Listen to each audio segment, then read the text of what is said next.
Okay, so this is the Hey Ed YouTube channel, and I am your host, moderator, and all-around nice guy, Edward Anderson.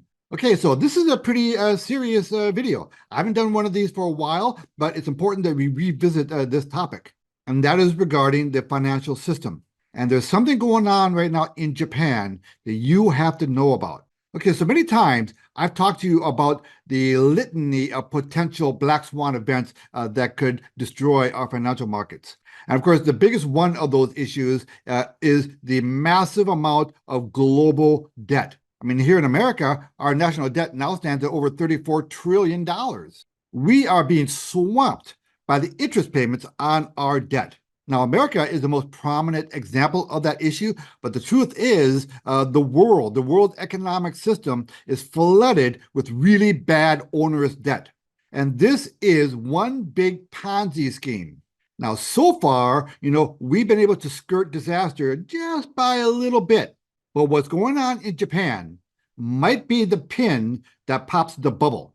So let's talk about what's going on in Japan right now. Japanic, BOJ, MFA, FSA hold emergency meeting as yen hits 34-year low against the dollar. Having tumbled to its lowest against the dollar since 1990, Japanese officials started to show signs of panic overnight about the yen's post-rate hike weakness. And of course, blamed speculators. That's what all these guys do. They never take ownership of their own stupid decisions. They always have to blame others. We will take bold measures against excessive moves without ruling out any option. Clearly, the jawboning is not working as the market is calling Japanese officials bluff. I mean, professional, institutional Forex traders are smart guys. They know what the story is. A financial house of cards have been created by the officials running the Japanese economy, much like our own financial officials here in the US. Okay, so here is the potential domino effect that could lead to global markets collapsing. Authorities in Tokyo spent 9.2 trillion yen, which is $60.6 billion in 2022 to prop up the yen on 3 occasions, each time insisting that they were not protecting any specific currency level. So last time around, the authorities in Japan spent $60 billion defending the yen, and now it is at a brand new low. What are they going to do now? Trust me, the economy in Japan is in shambles. They don't have the dough. They don't have the money to defend the yen today like they did back in 2022. Even in 2022, it was a stretch. So here's the danger. Okay, Japan happens to be the largest holder of U.S. Treasury bills. Not China, like you would think. It's Japan, the largest holder of U.S. Treasury bills. My concern is they're going to see U.S. Treasury bills as easy money, as a way to come up with fast money. And if they start dumping U.S. Treasuries to raise money to defend the yen, that's going to come back to our shores, and that's going to create hyperinflation. That's what inflation is, when there's too much money sloshing around the system.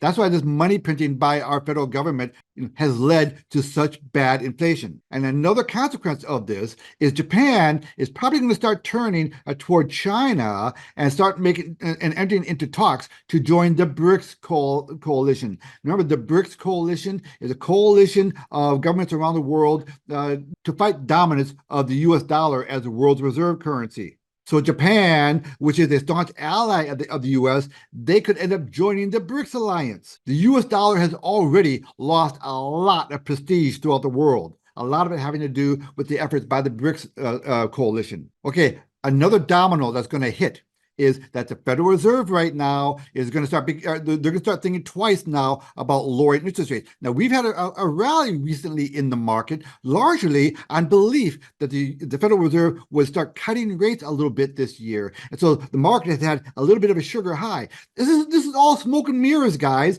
This is one big game. But now it's going to be much harder for the Federal Reserve to justify any kind of rate cuts. And that's could potentially lead to more days like the one that we had today in the market. Okay, so it is a Tuesday, April 2nd, and the market had a really bad day. The market was down 400 points today. So right now we're looking at the 2-month chart, and you can see this recent rally that the market has had. It has put in a double top here. That's going to be really hard to overcome. I think that the top is in for this market for quite a while. The only question is, how far down could it go? Well, let's take a look at the 1 year chart. Look at the potential downside in the markets. Oh my gosh. Okay, there's minor support here at the 37,000 level, but after that, there's no real support until down around the 32,005 level. And of course, as the US market goes, so does the rest of the world. Things could get very ugly in the financial markets. No guarantees, you never know what's going to happen, but you want to be aware of what's going on. So aside from just being aware of what's going on, what could you be doing? Reduce your exposure to your bank, put a bunch of your money into gold and silver, and establish streams of passive recurring income. Don't ignore this stuff. Okay, stay tuned to the channel, and I'll try to keep you posted as much as I can. Ed Anderson, live from Minnesota, signing out. Copy that.